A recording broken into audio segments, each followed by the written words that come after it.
दोस्तों नमस्कार। आज की कहानी दर्जी के बेटे। एक गांव में एक दर्जी रहता था।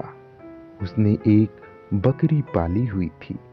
वह बकरी बातें करती थी। उस दर्जी के 3 बेटे थे। वे दर्जी पुत्र जब बड़े हुए तो दर्जी ने उन्हें बकरी चराने का काम सौंपा। वह बकरी दिन भर चरती और भरपेट खाती। पर जब दर्जी शाम को उस पर हाथ फेर कर उससे हाल पूछता तो वह कहती, आपके बेटे मुझे मैदान में एक खूंटे से बांध कर रखते हैं। वह स्वयं खेलते रहते हैं और मैं भूखी रहती हूँ। दर्जी बहुत दिनों तक बात टालता रहा। फिर एक दिन उसने बेटों को डांट डपट कर कहा, निकल जाओ घर से, तुम सब निकम्मे हो। बेकसूर लड़के भी एकदम घर से निकल गए। उनके जाने के बाद दर्जी को बकरी की धूर्तता का पता चला। वह अब अपनी गलती पर पछताने लगा और बेटों के घर लौट आने की राह देखता रहा। दर्जी के तीनों पुत्रों को घर से दूर एक दूसरे से अलग अलग नौकरी मिल गई। उनके मालिक उनके काम से खुश हुए। सबसे बड़ा लड़का लकड़ी का साज सामान बनाने वाले के पास नौकर हो गया। दूसरा उसी नगर में एक पन चक्की पर नौकर हो गया और तीसरा एक दुकानदार के यहाँ। दोनों बड़े भाइयों को पिता की याद सता रही थी। उन्होंने फैसला किया कि वह घर लौट जाएंगे। उनके मालिक भी इस बात को मान गए। बड़े भाई को उसके मालिक ने एक छोटी सी मेज देकर कहा, बेटा, इस मेज से जिस तरह का भोजन मांगोगे वह तुम्हें इस पर तैयार मिलेगा। दूसरे भाई को चक्की वाले ने एक गधा देते हुए कहा, जाओ खुश रहो, इस गधे को भी ले जाओ। ज्यों ही तुम इससे कहोगे मुझे मुहरे दो, त्यों ही यह मुंह से मुहरे उगलने लगेगा। जब तक तुम बस करो न कहोगे यह मुहरे उगलता रहेगा।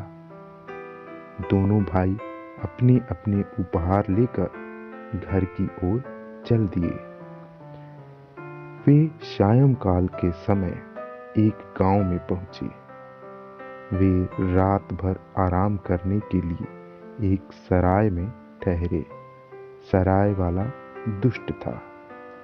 उसने उन्हें रात भर रहने की जगह दी, पर बात ही बात में उनके उपहारों की विशेषता के बारे में भी जानकारी प्राप्त कर ली।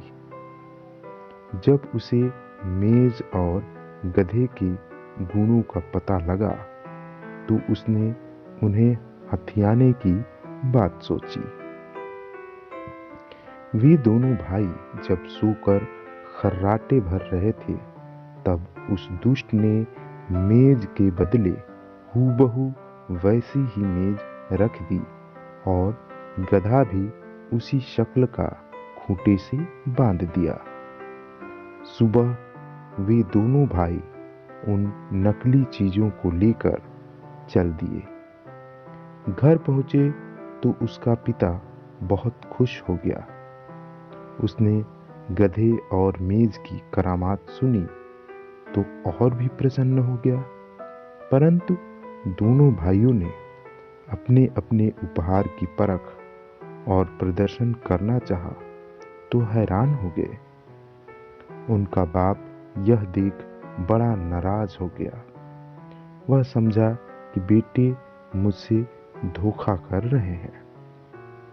बहुत कुछ समझाने पर भी उसकी शंका दूर न हुई। अतः उन्होंने अपने छोटे भाई को आप बीती लिखकर भेजी और उसे सराय वाले से सतर्क रहने को कहा। इसी के साथ उसे यह भी बताया कि अगर संभव हो तो वह उससे चुराई हुई चीजें भी प्राप्त करने की कोशिश करे। पत्र पाकर तीसरे भाई ने भी स्वामी से घर लौट जाने की स्वीकृति ली, तो उसे उपहार में एक थैला देते हुए मालिक ने कहा, यह थैला लो। इसका गुण यह है कि जब कभी तुमको सहायता की जरूरत पड़े तो इसे यूं कहो, रस्सिये जकड़ डंडे मार। तुम्हारे कहने के साथ ही इसमें से एक रस्सी निकलेगी और तुम्हारे शत्रु को जकड़ लेगी। साथ ही इसमें से एक डंडा निकल जाएगा जो उसकी खोपड़ी पर चोट करने लगेगा। खैर, यह दर्जी पुत्र भी घर की ओर चल दिया। वह रात को उसी सराय में रुका। जब वह सोने लगा तो उस थैले को अपने तकिए के नीचे यूं रखा जिससे सराय वाले को शंका हुई कि इसमें माल भरा है। आधी रात को सराय वाला थैले का धन चुराने के इरादे से आया। दर्जी पुत्र इसी ताक में आंखें बंद किए हुए लेटा हुआ था। ज्यों ही उसने सिरहाने के नीचे से थैला निकाला, त्यों ही वह बोला, रस्सिये जकड़ और डंडे मार। कहने की देर थी कि थैले में से सचमुच ही एक रस्सी निकली जिसने सराय वाले को जकड़ लिया। साथ ही एक डंडा भी उछल उछल कर उसकी खोपड़ी पर पटाख पटाख करता हुआ बरसने लगा। सराय वाला रोने धोने और चिल्लाने लगा, भाई माफ करो, हाय मरा मरा। अब उस डंडे ने सराय वाले की खोपड़ी पर अच्छी मार बरसाई तो दर्जी पुत्र बोला, बदमाश कहीं का, ये चीजें तभी थैले में लौट जाएंगी जब तू मेरे भाइयों से हथियाया हुआ माल लौटाने का वायदा करेगा। लहूलुहान सराय वाले ने उससे वायदा किया कि उसने इन दोनों चीज़ों को वापस बुलाया। इसके बाद सराय वाले से मेज और असली गधा प्राप्त करने के बाद वह घर लौटा। जब वह घर पहुंचा तो तीनों भाइयों ने पिता सहित खूब दावत उड़ाई। पिता अपने पुत्रों की सफलता पर बड़ा खुश हुआ। वह धूर्त बकरी रात के समय ही घर से भाग गई। अब बाप बेटे उन तीनों करामाती चीज़ों के कारण बड़े सुख से रहने लगे। तो दोस्तों, ये थी आज की कहानी। मिलते हैं एक और कहानी लेकर जल्द ही। तब तक के लिए नमस्कार, जय हिंद, वंदे मातरम।